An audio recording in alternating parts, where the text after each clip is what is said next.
Este podcast é uma produção Reverber.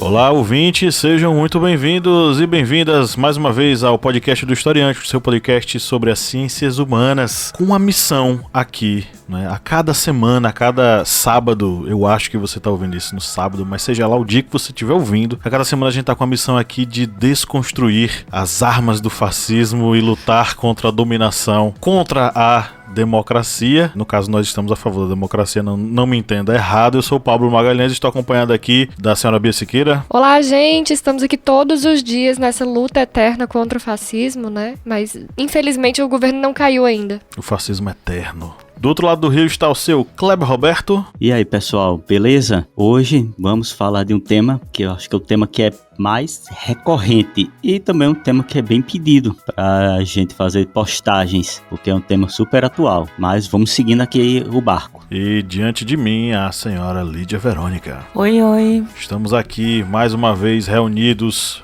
unindo os nossos poderes para criar um podcast, um programa que valoriza a democracia e amplia aí, ou enfim, abra a sua ótica sobre alguns assuntos. Hoje, especialmente, estamos aqui para falar sobre liberdade de expressão e discurso de ódio. Pablo falando aí, juntando os nossos poderes, eu pensei, juntando nossos poderes para fazer o Megazord contra o fascismo. É por aí. Sobre isso. Eu sou o Ranger azul. Eu vou ser a vermelha. A vermelha é um homem, né? Enfim, não importa. Vermelha é comunista. Porra, pegou meu personagem, viu? Você é esperto. Então seria no caso todos os Rangers vermelhos, então. Nós seríamos a tropa dos Rangers vermelhos contra o inimigo do fascismo. Mas é isso, a gente tá aqui junto, reunido, unindo os nossos poderes para criar um Megazord da democracia, para falar sobre liberdade de expressão e discurso de ódio. Eu acho que você que nos ouve tá antenado com o que tá acontecendo e observa que muita gente anda veiculando discurso de ódio nas mídias sociais, travestindo isso de liberdade de expressão e dizendo que quem fala alguma coisa, quem reprime as pessoas que veiculam discurso de ódio está cerceando a liberdade de expressão dessas pessoas. A gente sabe que não, né? Mas a gente precisa desenhar para que as pessoas entendam. Hoje, nesse episódio, a gente vai tentar, enfim, fazer uma reflexão, uma análise sobre a diferença entre liberdade de expressão e discurso de ódio, mas eu tô falando demais, vamos para os nossos recadinhos e daqui a pouco a gente adentra mais nesse assunto.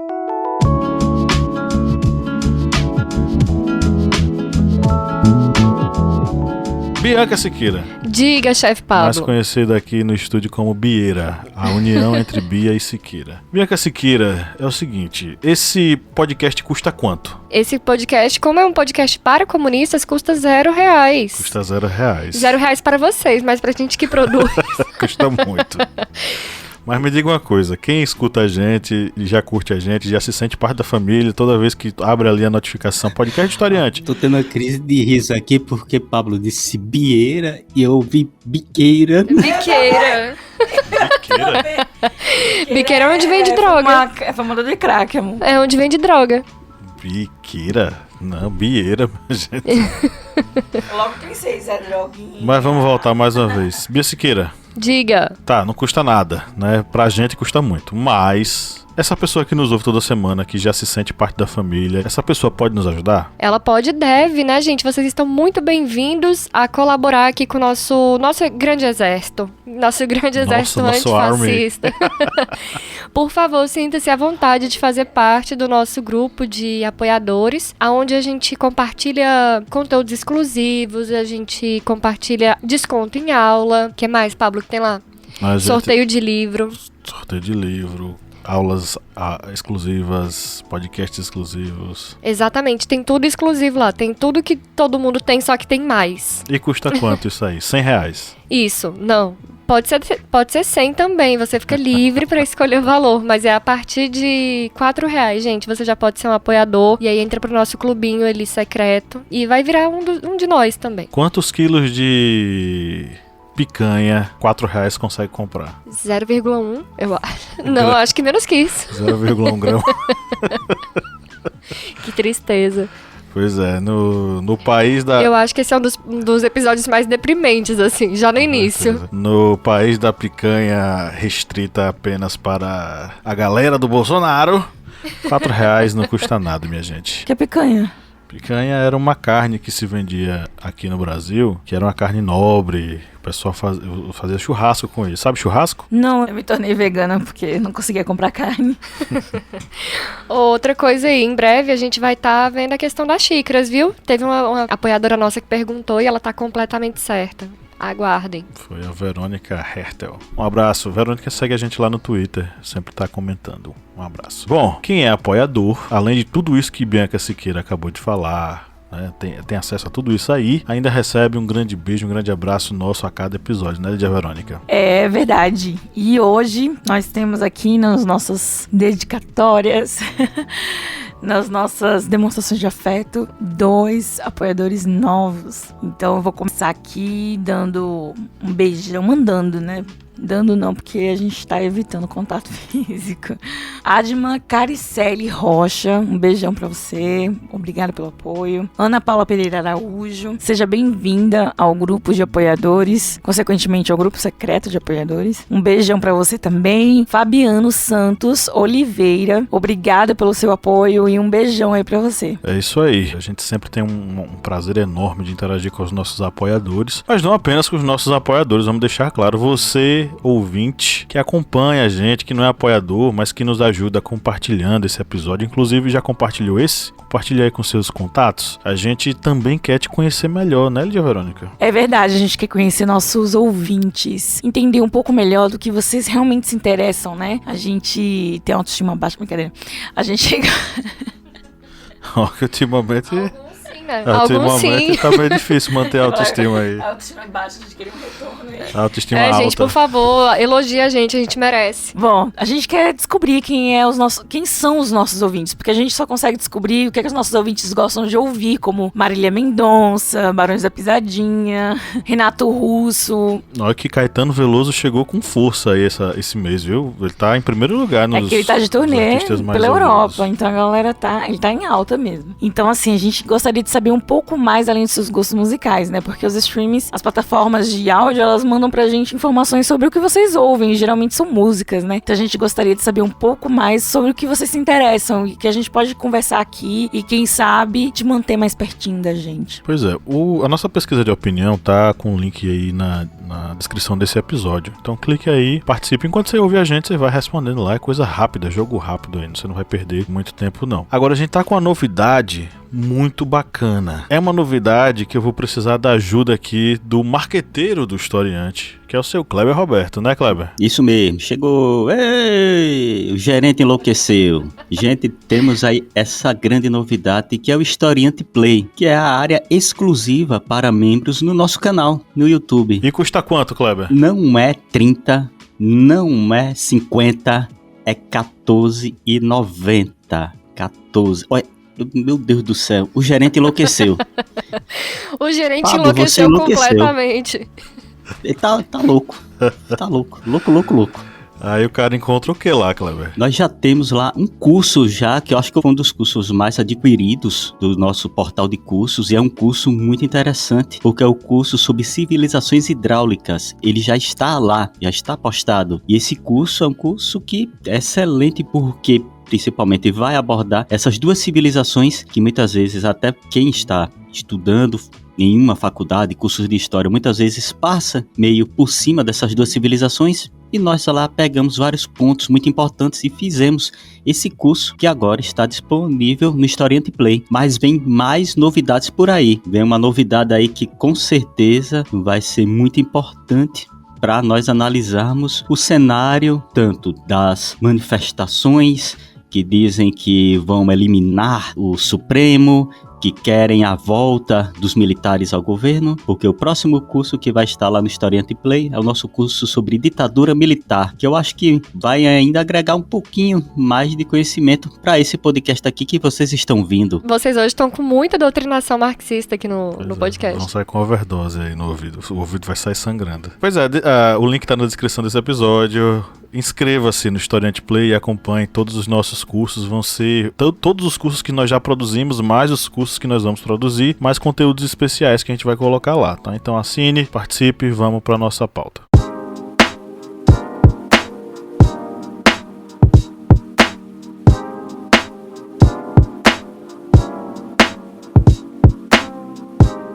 Às vésperas das manifestações do dia 7 de setembro, o presidente inominável fez um discurso em que novamente falou sobre o armamento à população. Em evento militar no Rio, Bolsonaro disse ontem, quarta-feira, que com flores não se ganha a guerra e, se você quer paz, se prepare para a guerra. E essas duas falas entre aspas, tá? São falas dele. Recentemente ele já havia dado declarações a favor de ampliar o acesso às armas para a população. No final de agosto, o presidente disse a apoiadores que, entre aspas, mais uma vez, tem que todo mundo comprar fuzil ao invés de feijão. Acompanhando algumas matérias sobre essas falas infames, eu vi um comentário da colunista Maria Carolina Trevisan que eu tive que concordar. Para ela, em programa da UOL, Bolsonaro, entre aspas, Bolsonaro está expressando uma atitude que costuma ter quando se sente muito acuado. Parece que ele forçou todos os limites da democracia e isso não voltou para ele em forma de popularidade, bem ao contrário. Tem diminuído essa base de apoio relativa ao presidente e a avaliação positiva ao governo. Não só parece, sim, ele forçou os limites da democracia e está apostando em sua queda. Nessa mesma quarta-feira, a Lei 14.197, que revoga a Lei de Segurança Nacional e adiciona ao Código Penal trecho relativo aos crimes contra o Estado Democrático de Direito, foi sancionada. Havia uma expectativa por parte da ala militar do governo de que o presidente vetasse parte que extinguisse a Lei de Segurança Nacional. Essa Lei de Segurança Nacional foi uma norma criada ainda na ditadura militar. Mas Bolsonaro, evitando se indispor com o legislativo, optou por manter a revogação. Mas diversos trechos importantes foram vetados, entre eles o que prevê a punição a atos de, entre aspas, comunicação enganosa em massa. No texto original da lei, esses atos foram definidos como,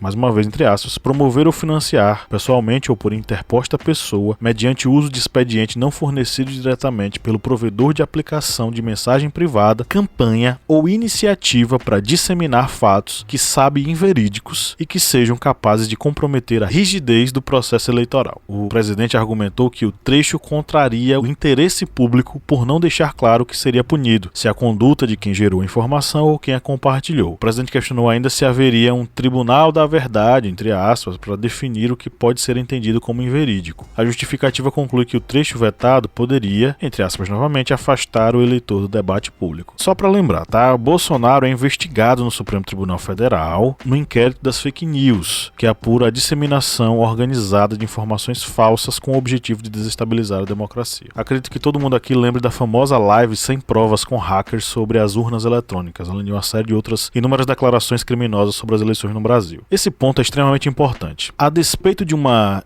entre aspas, liberdade de expressão, tanto ele quanto seus apoiadores vomitam por meio das redes sociais discursos de ódio que vão de falsificação das eleições à intervenção militar e prisão de ministros do STF. Nessas horas é sempre bom relembrar o Umberto Eco, o escritor italiano que melhor soube definir esse processo. Segundo ele, em discurso na Universidade de Turim, inclusive na época ele estava recebendo o título de doutor honoris causa da Universidade de Turim, o drama da internet é que ela promoveu, isso são palavras dele, tá? O drama da internet é que ela promoveu o idiota da aldeia a portador da verdade. Crítico do papel das novas tecnologias na disseminação de informações, o pensador italiano foi enfático ao reclamar que, mais uma vez fala dele, normalmente eles, os imbecis, eram imediatamente calados, mas agora eles têm o mesmo direito à palavra de um prêmio Nobel, e isso permitido pela internet. Para o autor, antes das redes sociais, os idiotas da aldeia tinham direito à palavra em um bar e depois de uma taça de vinho sem prejudicar a coletividade. Hoje, os idiotas de aldeia desestabilizam a democracia do alto de uma cadeira presidencial. Ou eu estou enganado?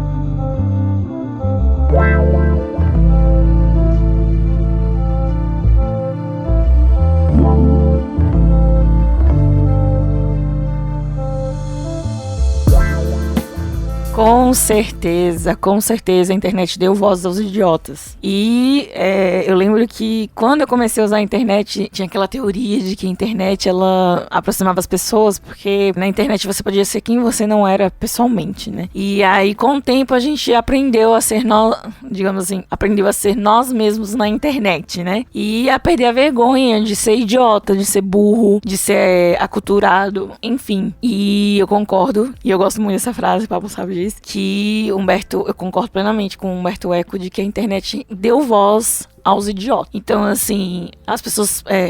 até porque elas estarem por trás, digamos assim, de uma máscara digital, né? Elas se sentem seguras de falar em besteira e poder silenciar as críticas, né? Ou pontos de vistas divergentes dele, né? Enfim. E aí o idiota nunca aprende. E tem outra frase, né? Eu acho que é um ator inglês, ele é um humorista, que ele fala: quando você morre, você não sente nada. São as pessoas à sua volta que sofrem. É a mesma coisa quando você é idiota. É verdade. E aí a gente lembro dessa frase, muito boa.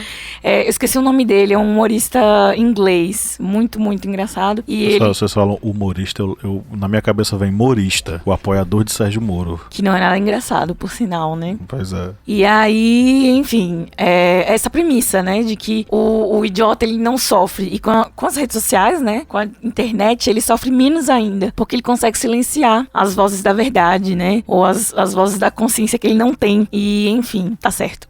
Concordo com o Humberto Eco. Eu acho que, inclusive, o marco digital, né? Marco Civil Digital, ele já podia ter incluído essas questões, né?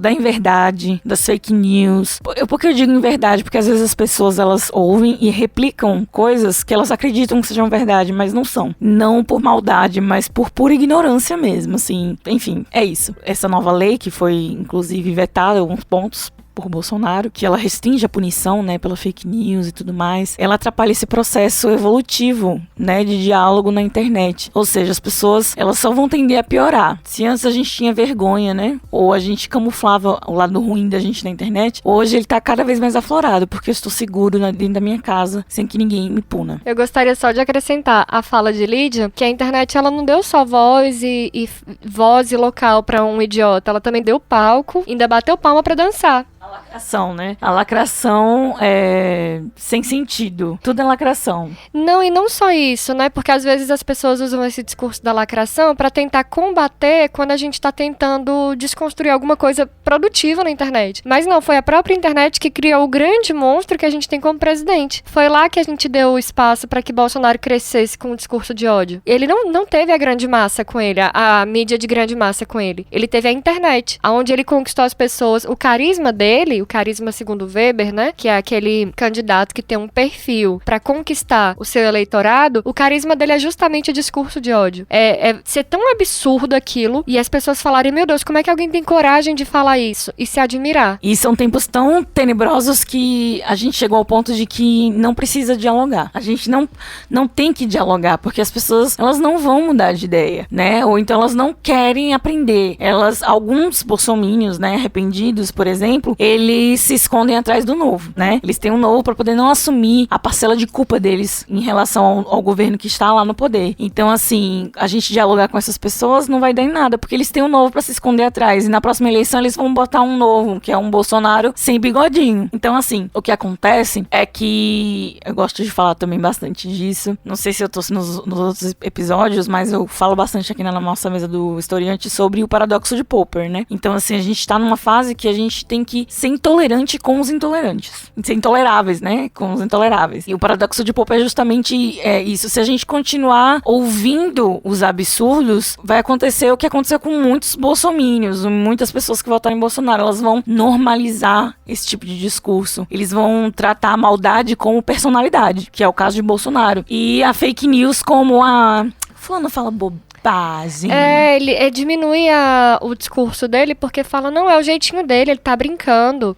Não, ele falou que mataria o filho gay, mas é porque ele tava brincando. Olha como é engraçado falar que você mataria um gay. Tipo, isso é tão engraçado. Eu lembro Só que assim, pra quem que isso é engraçado? Porque pro gay que tem a ameaça iminente de ser assassinado, isso não é engraçado, não. A memória mais forte que eu tenho de Bolsonaro, sobre os meus primeiros contatos ali, quando ele foi, digamos assim, ele teve palco pelo CQC, eu coloco a culpa no CQC também. Eu lembro de uma entrevista que me marcou muito, e eu fico pensando, será que as pessoas se atraíram por esse discurso? Que quando ele fala que o filho dele nunca se envolveria com uma mulher negra porque ele tinha princípios. E isso foi uma coisa que, na época, assim, bateu muito forte em mim, e eu carrego isso até hoje. E pra mim, um dos maiores traços do Bolsonaro é o racismo. E aí eu fico pensando, as pessoas, elas aceitaram que ele é preconceituoso, elas são preconceituosas, ou elas acham, que ele fala besteira demais, sabe? Então, assim, dialogar com esse tipo de gente que tolera esse tipo de discurso, pra mim é inútil, entende? Hoje, na internet, dialogar com essas pessoas eu acho um pouco inútil. Então a gente tem que ser meio que intolerante, silenciar essas vozes, não ouvir e não dialogar, porque quando a gente dialoga com esse tipo de pessoas, escreve textão ou lacra, com pessoas intolerantes, a gente tá dando palco pra elas, como você falou, né? A internet vai dando palco pra esses discursos idiotas.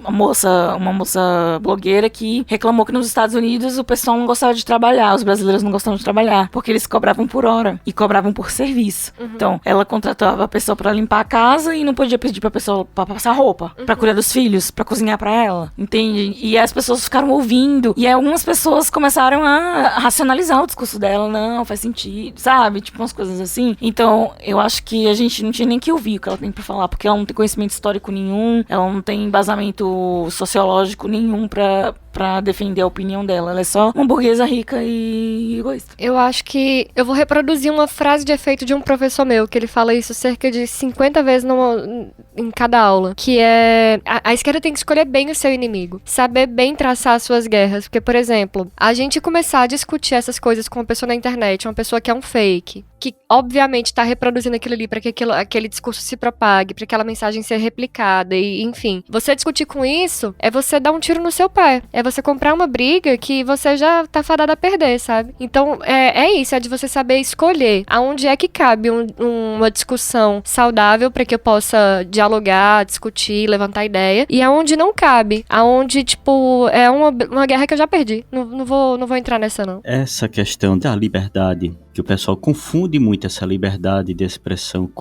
e acaba entrando para o discurso do ódio. Isso lembra, por exemplo, com o que aconteceu agora, mais recentemente em Caruaru, que foi aquele rapaz que foi a um shopping com uma faixa com uma suástica nazista. Isso lembra muito o que está ocorrendo nas redes sociais, que é exatamente a expansão desses grupos neonazistas no Brasil, que é algo que vem em franco crescimento, infelizmente. E muitos se utilizam do discurso, a liberdade de expressão. Só que já tem uma lei, que é a Lei 7.716 de 1989, que já proíbe vincular símbolos do nazismo. Mas muitos acabam se utilizando desse argumento. Isso vai ferir a minha liberdade de expressão. Mas o discurso do ódio, muitas vezes, ele acaba, digamos, se infiltrando dentro desses argumentos da liberdade de expressão. Há, por exemplo, pessoas, radialistas, que podem ficar ali difundindo dentro do rádio, por exemplo, notícias negacionistas, palavras de pessoas que, no caso, estão ligando com frases negacionistas, com textos negacionistas, com textos contra a democracia, e ele ouve essas pessoas e depois diz, não, isso é a opinião do ouvinte. Mas ao fazer isso, ele não está se utilizando da ferramenta da liberdade de expressão. Ele está utilizando essa ferramenta de uma forma nociva, utilizando aí para discursos, por exemplo, negacionistas. E da mesma forma ocorre dentro das redes sociais. Quer queira, quer não, dentro das redes sociais há uma enormidade muito grande de pessoas com discursos de xenofobia, de intolerância, de racismo, de preconceito, e as redes sociais, elas não inibem, elas vão deixando, porque elas vão inibir mais aqueles, digamos, mais claros, mais nítidos. A pessoa pegou uma foto de Hitler, uma bandeira com uma suástica, e começa a fazer discursos sobre o extermínio de minorias. Aí esses daí eles inibem. E aí ficam dizendo, ó, estamos controlando aqui o discurso do racismo. Mas existem centenas de outros que não acontecem isso. Que vão divulgando, que vão reproduzindo esses discursos. E esses daí seriam aquelas páginas pequenas com 200, 300 seguidores, que não chama atenção. Só que é como você junta todos que estão fazendo o mesmo discurso, dá alguns milhares. E isso daí é que é perigoso, principalmente para países que têm uma democracia tão frágil e tão recente como o Brasil.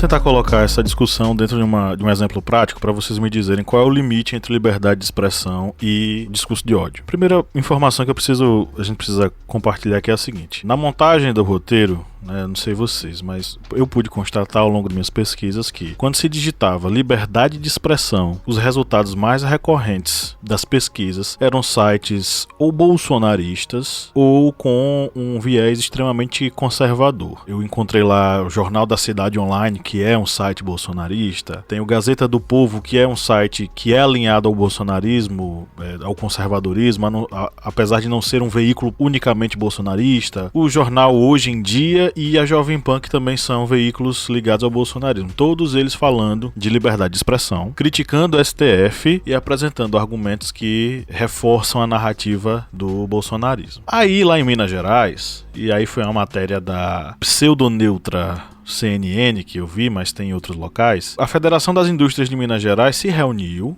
para fazer um manifesto defendendo a liberdade de expressão contra o judiciário. Para esses caras, o STF, a atuação do STF está cerceando o direito da liberdade de expressão de sites, que estão exercendo o direito democrático de simplesmente se manifestar. Esses sites bolsonaristas, todos eles fazendo parte aí das investigações, do inquérito das fake news. O que é que eles querem, o que é que eles falam no manifesto, Eles falam o seguinte, tem um trecho que diz: é preciso deixar claro, a defesa dos direitos individuais é o único caminho para construir um futuro de desenvolvimento e prosperidade para o Brasil. É fundamental garantir que todos os brasileiros tenham assegurado seu direito à liberdade de expressão. E eles falam isso logo depois de dizer que o STF estava perseguindo esses sites, desmonetizando eles, por eles simplesmente manifestarem sua opinião. Eu só queria deixar claro que isso é mentira. O que esses sites veiculam é um discurso de ódio, é uma série de notícias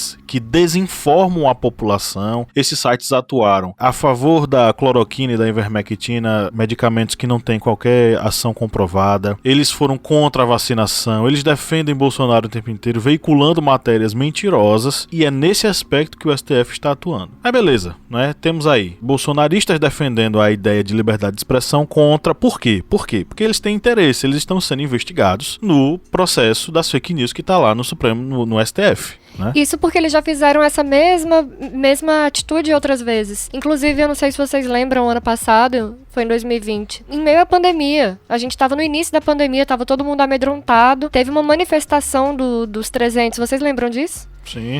Segundo a Sarah Winter, 300 Esparta. Enfim, tinha 10 pessoas lá na porta do STF ano passado em Brasília alegando estar defendendo a liberdade de expressão. Liberdade de expressão essa que só pode ser deles. Eu não posso me expressar, eles podem. É uma liberdade de expressão monopolizada. E aí eu vou fazer a conexão que eu quero para fazer a pergunta para vocês. O quanto disso faz parte de uma tinta fascista na República Brasileira? O Humberto Eco, ele vai levantar algumas características no texto dele que foi um discurso, virou livro, que é o fascismo eterno. Ele vai levantar algumas características. Dentre elas, vai estar lá, por exemplo, o nacionalismo como identidade social. A nação aparece como lugar de origem, com seus símbolos, e todos aqueles que não se identificam com esses símbolos, eles devem ser excluídos. E aí, eu pincelo aqui. A bandeira do Brasil sequestrada, os símbolos da bandeira do Brasil sequestrados. O hino do Brasil foi sequestrado. Eles cantam o hino ali em reuniões em louvor a Bolsonaro. Justamente. O hino, a bandeira, enfim, os símbolos nacionais não sendo utilizados, sequestrados e sendo utilizados por um determinado grupo,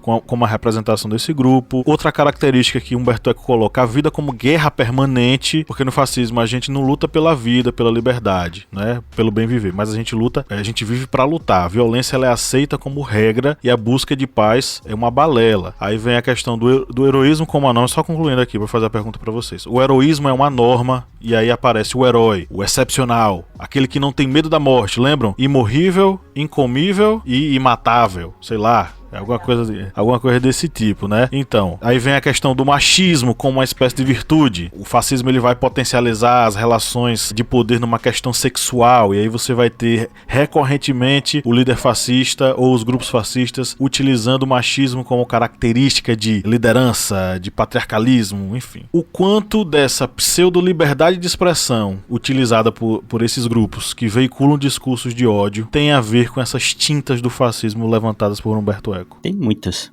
mesmo, principalmente por se utilizar bastante dessas redes sociais, da internet, para ter essa facilidade dessas divulgações de Bolsonaro. Lembrando que não os dizeres deles é imbrochável, imorrível e incomível. Isso mesmo. É tudo no in. Isso aí, todos esses discursos deles encontram uma proporção muito grande nas redes sociais. É tanto que você sempre vê, toda semana ocorre de ou alguém do governo, ou os próprios Bolsonaros, algum deles, o Eduardo, Carlos, o Jair, eles postarem coisas nas redes sociais, no Twitter, postar um Twitter e apagar. Isso daí é pra quê? Porque ficando no Twitter, aquela lei serve como o pretexto de tá usando a liberdade de expressão para fazer um discurso de ódio. Só que aquilo ali, logicamente, vai ser printado e vai direto para os grupos de Telegram e WhatsApp, para os que vão utilizar aquilo ali para promover aquele discurso de ódio, todo esse verniz dito por Humberto Eco, que é tomar os símbolos, essa guerra constante, essa questão armamentista, nada mais é do que isso, insuflar. Estamos constantemente em guerra contra a esquerda, contra os comunistas. Aí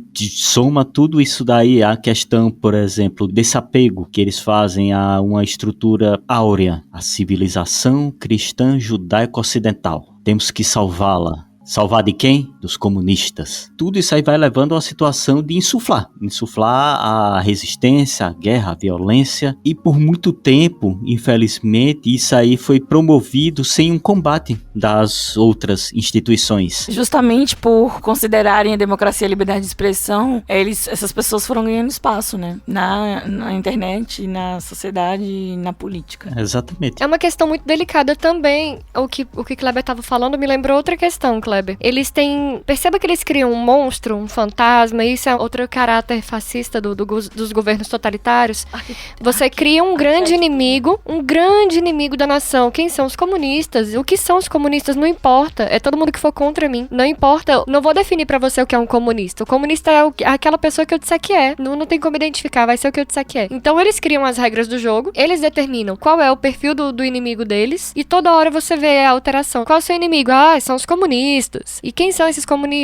Todo mundo que discordar de mim. Tanto que eles mesmos começam a se contradizer. Hoje, por exemplo, eles devem estar chamando o Alexandre Frota de comunista, porque tá contra o governo Bolsonaro. Muitos aliados, ex-aliados, né, eles devem estar chamando de comunista agora. Sim, tem na internet, tem uma lista de comunistas, ela é atualizada toda semana. Isso, então, o Banco Bradesco é comunista pra eles. O Kim Kataguiri, né, que ressuscitou Marx na Segunda Guerra Mundial, ele também é comunista. Você cria esse grande inimigo que, na verdade, nem existe. Que ameaça comunista que o Brasil tá sofrendo, pelo amor de Deus, sabe? E aí você cria um inimigo que sequer existe. Você alimenta a desinformação, usa a desinformação como uma ferramenta de domínio do discurso. Você dominar o discurso é também dominar a população.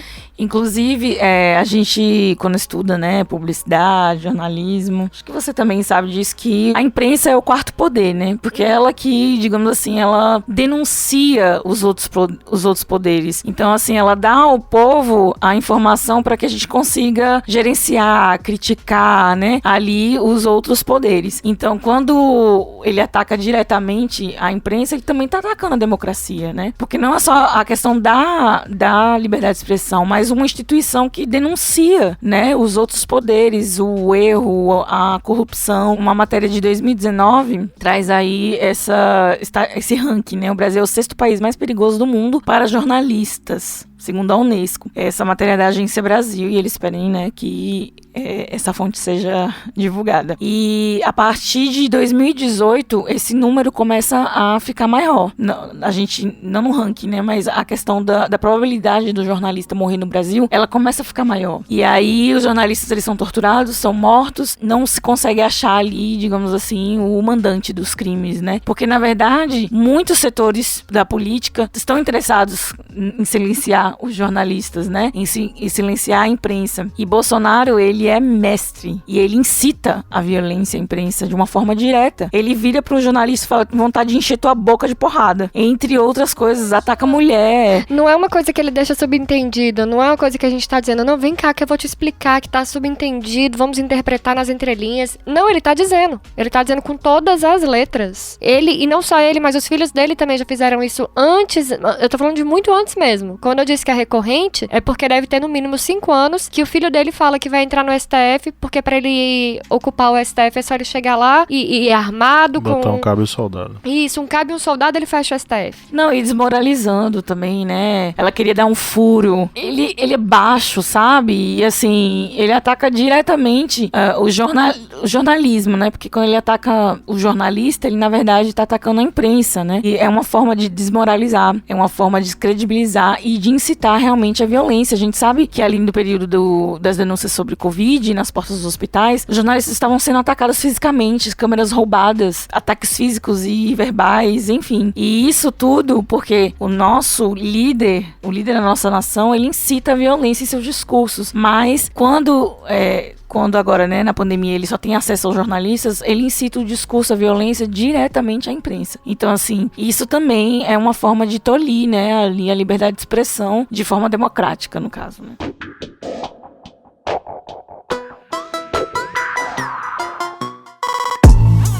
Então é isso, vamos para as nossas interações com os ouvintes. Você que nos acompanha, saiba que é fácil demais interagir com a gente, é só ir nas nossas redes sociais, Instagram, Facebook, Twitter, e deixar um comentário na chamada que nós fazemos lá para o podcast. Deixa lá o seu comentário sobre o tema e a gente vai ter o prazer enorme de ler aqui. Às vezes tem muito comentário, a gente não consegue ler todo mundo, às vezes tem pouquinho comentário, a gente consegue ler, consegue dar conta das falas de todo mundo. Eu vou só adiantar aqui um caso que aconteceu num direct que mandaram pra gente, foi o nosso seguidor Efraim Cuco no Instagram. Um abraço aí, Efraim. Ele compartilhou um caso de uma professora do Colégio Notre Dame de Lourdes, uma instituição religiosa lá em Cuiabá, e suspendeu uma professora. Essa professora, ela se manifestou sobre o presidente Bolsonaro durante uma aula no 3º ano, deu sua opinião, fez uma crítica, e aí o colégio resolveu suspendê-la por 3 dias por conta disso. O Efraim, muito preocupado, né, com a questão, mandou essa mensagem pra gente trocou uma ideia, e eu falei que a gente ia mencionar aqui esse caso e agradecer a ele que nos alertou, né, mandou aí essa comunicação pra gente. Um abraço. E aí, pessoal, o que vocês gostariam de falar aí dos nossos ouvintes? Bom, a Poliana Siqueira 20,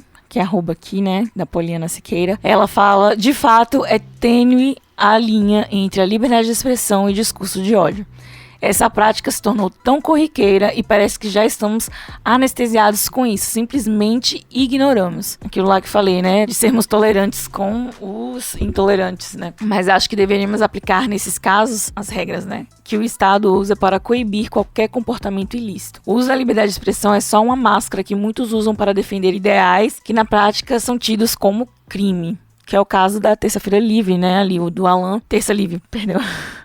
Da Terça Livre, que é justamente, ele usa o discurso de ódio, né, pra propagar não só fake news, né, mas como incitar mesmo a violência, né, e a intolerância. Não estou aqui me referindo sobre temas polêmicos, mas sim contra aqueles discursos que visam aniquilar minorias, restringir suas liberdades e garantias como setor como ser detentor de direitos e deveres. É difícil definir o que deve ser respeitado por essa garantia fundamental, mas não é tão difícil identificar discursos que ameaçam toda essa lógica. Então ela tá sendo bem coerente, né, sobre a questão da liberdade de expressão e do discurso de ódio, né, e dos ataques, né, feitos à liberdade de expressão do outro. E a gente tem aí os blogueiros bolsonaristas são fortes nesse discurso de repressão da liberdade de expressão do outro. A minha verdade é única e verdadeira e magnânima e, enfim, o Estado está do meu lado, né? Eu vou pegar o comentário do Felipe San, Felipe com PH, pra poder complementar o que Lídia tá falando. O comentário dele é um bom incentivo à diminuição de ódio nas redes sociais, só não pode dar poder à censura. É fundamental a gente explicar que combate ao discurso de ódio e censura tem um abismo de diferença. Um abismo mesmo. Porque, assim, as pessoas podem se expressar. Elas tanto podem que estão aí falando quanto elas querem matar homossexuais, negros, mulheres e voltar à escravidão. Eles basicamente falam isso todos os dias. E não são censurados. Por quê? Porque ainda continuam tendo suas redes sociais, continuam tendo direito a fala na televisão, continuam tendo direito a fala na tribuna, continuam tendo direito a fala em rádio, em todos os lugares possíveis e imagináveis, eles continuam tendo direito de falar os absurdos criminosos que eles sempre falaram. Então, assim, inclusive contra a própria instituição democrática de direito, que é o Estado. Então, eles falam de romper com a Constituição, isso já é inconstitucional. Isso não é censura, isso é garantir que a Constituição continue funcionando. Garantir que todas as outras pessoas vão continuar a poder falando. Se o meu discurso é maior que o de todo mundo, isso é censura. Então, assim, quando eu pegar um discurso eu não lembro se foi o Eduardo. Foi o Eduardo que falou que invadiu a STF? O Eduardo falou que precisa de uma aula. Bastava um cabo e um soldado que fechava o STF. Isso. Então, assim, olha que absurdo, olha que criminoso uma pessoa achar que o discurso dele é muito maior do que o de todos nós brasileiros. Porque se ele vai fechar o STF, só quem vai poder ter voz na sociedade é quem pensa igual a ele, porque era assim que funcionava na ditadura militar. Isso é censura. Agora, a gente punir uma pessoa que fez um discurso de ódio, isso aí é, no mínimo, como é que fala? Executar uma lei, né? Quando a gente tá punindo alguém que falou uma coisa que é criminosa, a gente tá apenas cumprindo a lei. Normal. Ninguém tá censurando. Enfim, discurso de ódio na internet me lembrou também outra pauta, rapidão. Existe uma lei, uma proposta de lei aí, que é Lei Lucas Santos, pra tentar combater o discurso de ódio e o cyberbullying, que o filho da Valkyria, aquela que cantava lá no Magníficos, acho que é Magníficos, da cantora de forró Valkyria, ele sofreu cyberbullying, homofobia na internet e se suicidou. Então, isso deve ter um mês. Pouquíssimo discutido, que um adolescente de 16 anos se matou porque foi perseguido na internet. Se isso não é discurso de ódio, se isso não é censura, eu não sei o que é, porque está censurando a pessoa de existir, a pessoa se matou. Bem, eu vou pegar o comentário aqui de Deisiane. O comentário dela pega até um ganchozinho do que foi comentado aqui por Bia, que Deisiane, ela comenta o seguinte: na teoria deve haver um limite entendido a partir do bom senso de todos os atores políticos, o que inclui todo cidadão, porém este bom senso também passa pelas estruturas culturais que contribuíram para o que hoje chamo de Brasil de Bolsonaro. No Brasil de Bolsonaro, muitas coisas são possíveis, inclusive discurso de ódio sem punição ou repercussão devida, o que provoca uma sensação comum a muitos cidadãos desprovidos de senso crítico de que aquilo facilmente pode ser entendido como liberdade de expressão, ou que são simples exceções que separadamente não fazem mal algum. E são episódios constantes, porque principalmente são episódios que partem também do governo, mas uma forma de normalização do absurdo. E mesmo que às vezes inofensivo, boa parte destes discursos passam a se intensificar cada vez mais e incluir mais adeptos do mesmo raciocínio. Aí ela bota entre parênteses: repito, raciocínio que parte da desonestidade intelectual da ala mais suja do Estado. Isso aí pega um pouco desse discurso que a gente comentou sobre a questão de Eduardo Bolsonaro, que faz essas ameaças contra o Supremo, as ameaças do cabo e soldado ir lá e fechar o Supremo Tribunal Federal. Dessa parte também de se normalizar o que ocorreu, por exemplo, nesse jovem, que ele fez esse vídeo, um vídeo no TikTok, que acabou ganhando uma grande repercussão e ele começou a sofrer esses ataques. e resultou no seu suicídio. E a mídia não teve aquela divulgação rápida ali em alguns portais, tal, redes sociais, acho que passou em um ou outro noticiário e parou, como se fosse uma normalização do absurdo. Ou seja, dos ataques. A pessoa sofreu um ataque por causa da sua... Bia, só me ajuda. É opção ou orientação? É orientação. A opção entrou em desuso, porque a gente não opina nada, né? A gente não escolhe nada. Valeu. Por causa da sua orientação sexual. E tudo isso fica sendo como se fosse a coisa mais normal do mundo. Vamos atacar a pessoa por causa da sua orientação. Vamos atacar aquela outra pessoa porque é do Nordeste e tá fazendo algo que... Não pode, aquele estilo de música não é do Nordeste, é do Sul, então vamos atacar. Ou seja, fica se normalizando as agressões, o discurso de ódio. E lembrando, a liberdade de expressão dá o direito da pessoa fazer o seu protesto. Vou protestar contra a escola que não tem água. Eu vou protestar contra... os vereadores, como ocorreu aqui em Petrolina, dos vereadores querer aumentar sua verba de combustível de R$2.000 para R$3.000. Numa cidade de 350 mil habitantes, os vereadores querendo R$3.000 por mês para botar gasolina, com o povo pegando madeira para cozinhar, porque não consegue comprar o gás. Eu vou protestar. Na verdade, ainda vou comentar sobre essa questão, né? Não só essa questão da gasolina, mas de uma forma geral. Eu não vou dizer que é errado o aumento da gasolina, que eu acho que é, né? Mas assim, a gente vê que o salário da população não aumenta, mas os gastos do governo aumentam, porque ele sabe que estamos passando por uma inflação. Então eles têm que acompanhar, né? Então assim, esses gastos, eles estão sendo aumentados. O fundão eleitoral tá aí, em bilhões, né? E por quê? Porque estamos passando por um momento de crise econômica, mas o salário do brasileiro, ele não muda. Eu acho que o errado é esse, e não eles fazerem os reajustes que eles precisam de gasolina, porque hoje em dia, o que eles gastam com gasolina, digamos assim, não dá, né? Pro gasto. E a lei, inclusive, lei municipal, estadual, garante que eles tenham direito a 700 litros de gasolina, né? Mas, enfim, essa não é a questão. A questão é que o governo está acompanhando e fazendo seus reajustes, mas ele não reajusta o salário do trabalhador. Ele não aumenta o salário, entende? Então a gente consegue ver que realmente estamos passando por uma dificuldade econômica, porque a gente vê o governo tentando acompanhar, né? Mas o brasileiro, ele sempre tá atrás.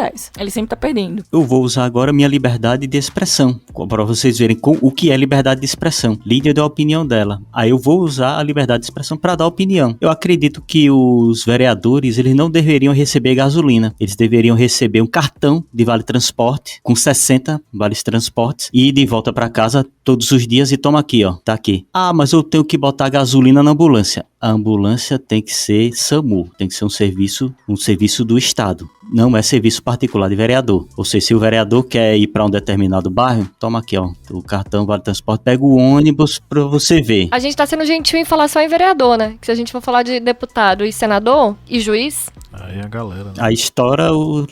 Aí eu estou usando a liberdade de expressão. Eu estou dando a minha opinião, o que deveria ser. Eu não poderia vir aqui para dizer temos que fechar a Câmara de Vereadores, tacar fogo, não sei o quê. Não, aí é o quê? Discurso de ódio. Aí, ó, para vocês verem o que é de uma coisa para outra. Eu posso argumentar de que o vereador, ele deveria ganhar um salário mínimo. Ó, você vai ganhar um salário mínimo. Ah, eu quero assessor. Meu salário para assessor.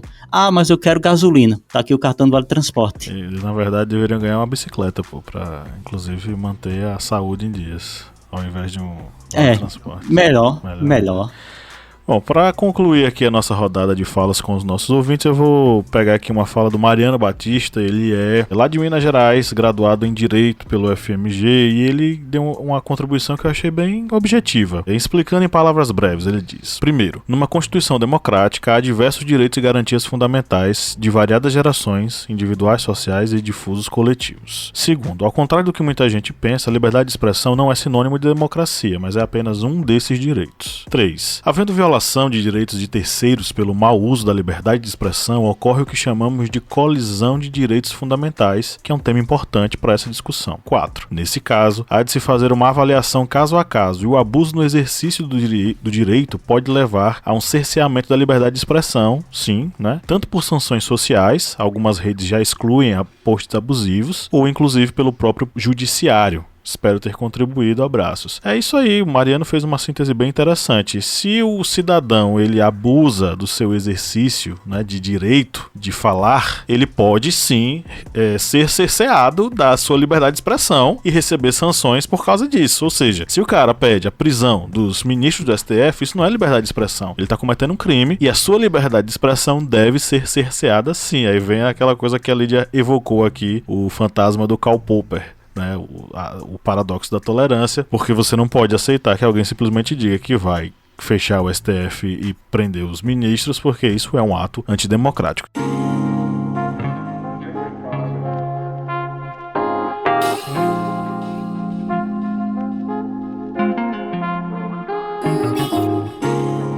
Chegamos aqui à reta final da nossa gravação. É o momento das nossas indicações, é o momento em que a gente vai falar para esse ouvinte, para essa ouvinte que chegou aqui até agora ouvindo a gente nesse final de semana, ou seja lá qual dia você estiver ouvindo esse episódio. São as dicas para essa pessoa curtir aí, né, o seu momento de lazer ou de estudos. Pode ser para as duas coisas. Eu tenho duas indicações aqui, uma para uma coisa, outra para outra coisa. Eu tenho uma série que eu curti muito de ter assistido, que foi a série Utopia da Amazon Prime. É uma série extremamente, vou usar um termo que os coaches usam, tá? É uma série disruptiva.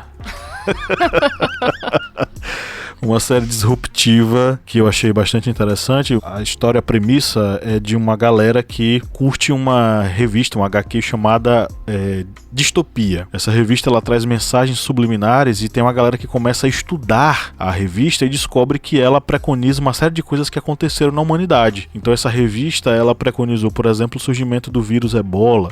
Tudo ligado justamente a essa questão de vírus que vão assolar a humanidade, né? Doenças que vão assolar a humanidade, e essa HQ ela preconiza. E segue a historinha de uma moça chamada Jessica Hyde. Ela é filha de um dos cientistas que trabalham para o Senhor Coelho, que é o chefão da história, né? Nossa! É um coelho enorme. E o Senhor Coelho ele trabalha para a criação de coisas que vão ser ruins para as pessoas. Jessica Hyde ela acaba sendo salva com seu pai por uma mulher chamada Artemis e eles fogem. E assim termina Distopia. Só que aí começa a circular a história de que existe uma continuação daquele negócio chamada de Utopia, só que ninguém nunca encontrou essa HQ. Aí um belo dia um casal tá se mudando pra uma casa, tem um bocado de lixo assim, e eles descobrem a danada da Utopia lá escrita, os manuscritos do autor, e começam a leiloar. E aí a galera fica louca, os fãs de Distopia ficam malucos atrás, eles querem descobrir o que aconteceu com Jessica Hyde, eles querem descobrir o que aconteceu com o Senhor Coelho, que é inclusive a imagem do Senhor Coelho é uma coisa extremamente... É um terrorzão, sabe? A revista é uma revista de terror. Só que aí o que acontece? Quem lê Utopia não pode ficar vivo. Essa é a premissa básica. Por que isso acontece? Aí problema seu. Vá assistir. Utopia é uma série muito boa da Amazon Prime. Eu tava meio cansado dos enlatados da Netflix. É sempre a mesma coisa. Eles começaram a fazer essa série de algoritmo e tal. E eu comecei a perder o interesse. E aí surgiu essa série, eu achei muito boa. E eu comecei a assistir outra chamada de Undoing. É uma série animada da Amazon Prime, que é feita em rotoscopia. Quem curte aí desenho sabe que rotoscopia é um tipo de animação feita em cima de uma filmagem real. Então eles filmaram o danado da ação dos atores e desenharam em cima dessa gravação. Para nossa playlist eu tenho duas indicações, são clássicos de dois ícones, mitos, esses sim mitos da cultura brasileira, que são de um lado Caetano Veloso, do outro Gilberto Gil. Do Caetano Veloso eu vou indicar uma canção chamada Divino Maravilhoso, que é uma música cantada na versão por Isa e Caetano Veloso. Caetano, um ícone aí da música brasileira, e Isa, dessa nova leva de grandes cantoras brasileiras, inclusive ela sendo a que mais tem destaque, eu acho. E Andar com Fé, que é o que a gente precisa do Gilberto Gil.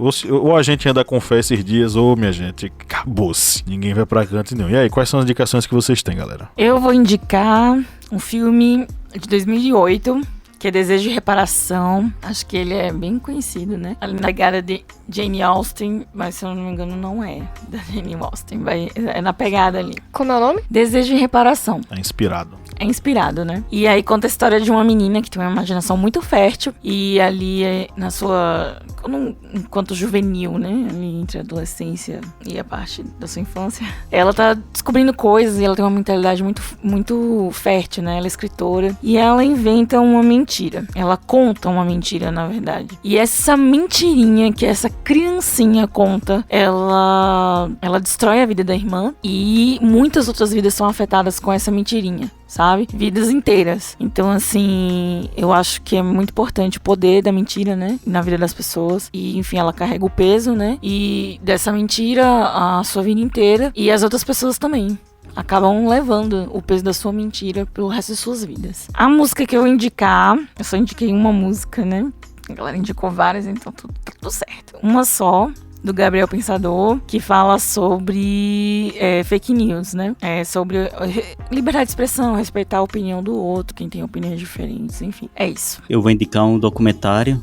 É o documentário Ódio na Internet, que é um documentário francês, produzido por Mélanie Gallard e Rokhaya Diallo. E esse documentário, ele vai abordar, acho que bastante o que nós comentamos aqui, que é a personagem que está... digamos, a pessoa principal, que é a jornalista francesa, que é a Rokhaya, ela usou o Twitter para argumentar sobre contextos que estão ocorrendo na sociedade, só que aí ela começa a receber comentários agressivos. E ela sempre ia rebatendo, argumentando, comentando, só que aí, determinado dia, ela recebe um comentário falando: alguém tem que estuprar a idiota, a idiota da Rokhaya, no caso ela. Assim o racismo acaba. Termina a pessoa no comentário. E aquilo assustou ela, ver aquele ódio todo. E aí ela começa... Isso me assustou agora, Cleber. Imagine ela. Uhum. E ela começa a pesquisar e começa a pesquisar com pessoas, tudo, e começa a receber mensagem de outras pessoas dizendo que eram vítimas também de ódio na França. Tem o caso de uma menina que é jogadora de gamers, era fã de coisas geek, e ela sofria também ameaças machistas pelo universo gamer ser um universo amplamente machista, infelizmente. Essa é a realidade. E ela recebia comentários machistas, sexistas, misóginos, e ela começava, digamos, a entrar mais a fundo dentro desse mundo. E conforme ela ia avançando, ela começava a aumentar as ameaças dela, ameaças de morte mesmo, ela começou a receber. E ela chega a um momento de ver um dia que era chamado, segundo a hashtag, um bom judeu. Tem até o comentário em francês, que aí eu não lembro como é a pronúncia, que diz que era um dia para se matar um judeu queimado, matar um judeu pelo que eles estavam fazendo na Palestina. Ou seja, hoje aqui tá super leve, né? Hoje tá bem tranquilo. Super vibes. Esse documentário, ele, acho que deve já estar disponibilizado no YouTube e também em outras plataformas, porque eles fizeram questão assim para tentar divulgar ao máximo esse documentário Ódio na Internet. É bem pesado, realmente. Vocês vão ver que ela fica ali e... essa aqui só são algumas das mensagens que eu tô comentando, muitas outras, e tudo de ódio, e vai exatamente retratar esse pano de fundo, a pessoa utilizar a rede social como se fosse o escudo, depois do escudo eu posso utilizar todas as agressões possíveis que existem no mundo, agressões, ameaças, porque a internet vai ser o escudo para o criminoso. Bem, vou deixar aqui também como indicação musical, vou deixar 2 músicas, One, do U2. Essa é ótima. Primeira vez que a gente concorda. A gente também concorda sobre a revolução, esqueceu disso? É verdade. E vou deixar também do Nirvana, Come As You Are. Vou deixar essas 2 músicas aí. Eu acho que é a primeira vez que eu não boto aqui nada de punk e heavy metal. Mas aí dá pra dar aquela relaxadinha, que as 2 músicas são muito legais. É minha vez, né? Gente, eu gastei muito tempo planejando o que eu ia indicar hoje, porque é muita opção, então quando tem muita opção é liberdade demais. Trocou tudo na hora. E troquei tudo agora, os meninos estavam vendo. Então, eu vou indicar primeiro o canal do Ora Thiago. O nome do vídeo em específico que eu quero que vocês assistam é Estamos Politizando Tudo? É uma pergunta. Ele faz várias análises de coisas do mundo geek, do entretenimento, heróis, desenhos, animação, um anime. Ele pega um monte de coisas, assim, e analisa numa perspectiva histórica, política e sociológica. É uma coisa bem legal que ele faz. Então, nesse do Estamos Politizando Tudo, ele fala sobre o Vingadores Guerra Infinita, assim? Ele fala sobre isso. Que as pessoas estavam dizendo que, estão politizando os heróis. Aí ele fala, não, mas peraí. Como é que estão politizando os heróis? Isso sempre existiu. E ele vai explicar o porquê. E o outro é Os Incríveis 2. Porque... que é isso, né? Eu sou um neném, mentira. Os Incríveis 2 fala sobre o domínio pelas redes sociais, o quanto as redes sociais podem ser uma ferramenta de domínio. Isso tudo se passa num desenho pra criança e fala sobre heróis também, mas o storytelling, a história do desenho é um pouco sobre isso, pano de fundo, né? E as músicas que eu vou indicar hoje, eu fiquei muito na dúvida se eu já indiquei algumas do Caetano ou do Chico Buarque, porque toda semana eu indico Chico Buarque, então hoje eu vou de Caetano. Chico Buarque e... como é que é o nome dela? Mercedes Sosa. Toda semana. Hoje, então, eu tô aqui com Caetano, É Proibido Proibir, outra da Preta Gil e da Gal Costa, que é Vá Se Benzer. Essa música é perfeita, eu quero que todo mundo ouça. Eu amo, eu escuto todo dia. Já gostei do título. É maravilhosa, Gal e Preta Gil. E por último, pra não dizer que não falei das Flores, de Geraldo Vandré, que é uma música que simboliza a ditadura militar no Brasil, e eu acho muito vibes, ouvir essa música e pensa bem se a gente tá vivendo realmente uma ditadura de censura. O Geraldo Vandré, que no final da vida renegou essa música e disse que amava o exército e as forças armadas. E que foi tudo muito bom, o governo militar, foi ótimo. Mas a música fez história, é o que importa. Nas dicas de música aqui, você é a Mercedes Sosa e o Chico Buarque, e Lídia é o Criolo. Ela passou um tempo que ela só indicava a música do Criolo. Ela parou um tempo desse aí, mas acredito que ela vai voltar. Eu fico espantada às vezes que ela nunca indicou BTS. Porque pra quem convive com Lídia, ela escuta BTS todos os dias. Mas ela já indicou aqui música de outras bandas de K-pop. Blackpink. Isso, já indicou, já. Já indicou, já. Lídia é o dia inteiro. Me espanta ela não indicar dorama. Pois é. Não, mas ela já indicou aqui dorama. Já indiquei. Já indicou tanto dorama quanto K-pop. É isso. Lídia é nossa geração Z aqui. Eu sou jovem. Eu sou a menina do MKT, a moça. É. Ok, então chegamos ao final de mais uma gravação. Você que nos ouviu até aqui, muito obrigado por ter essa paciência de ouvir nossas vozinhas aqui. Saiba que a gente tem um prazer enorme de gravar o Historiante, de produzir o Historiante, e esse projeto só existe por causa de você. Então o convite é do fundo do coração ao pé do seu ouvido. Seja apoiador, seja apoiadora, vá no apoia.se/historiante e colabore. A partir de R$4 mensais, você paga um cafezinho que a gente vai, só um cafezinho mesmo, que a gente vai passando de boca em boca aqui até encher o estômago. É isso, um grande abraço e no 3 vamos dar nosso tchau coletivo. 1, 2, 3. Tchau! Você lembra da tchau, ele faz tchau.